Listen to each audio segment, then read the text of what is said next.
करी हा। अरे चैटिंग कॉल रिकॉर्डिंग जनी वायरल करी हा। अरे सुनता रहो बतिया बतानी तोह से तो जनी छल करी हा।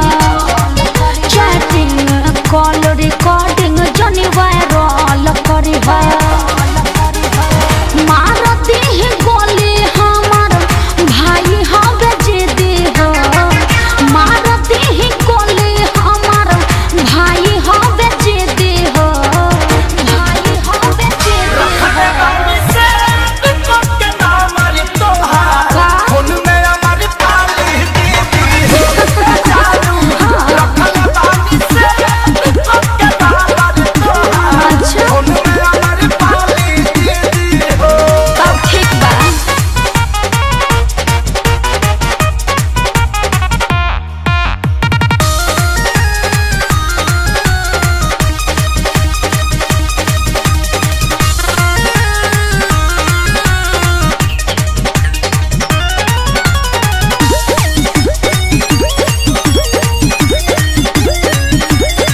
भाई हवा सखी के ही से डर बनल बा।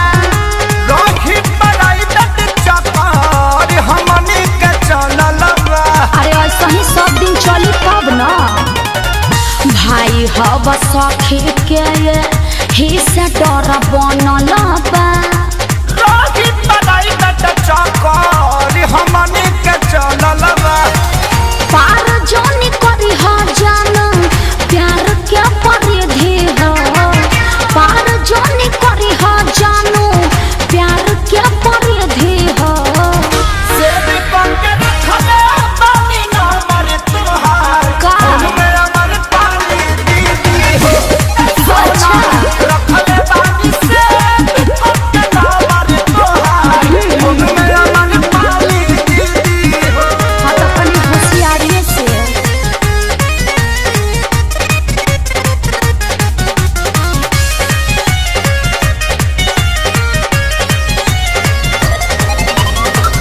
आज जितना मानो कर जिंदगी भर मनी हा।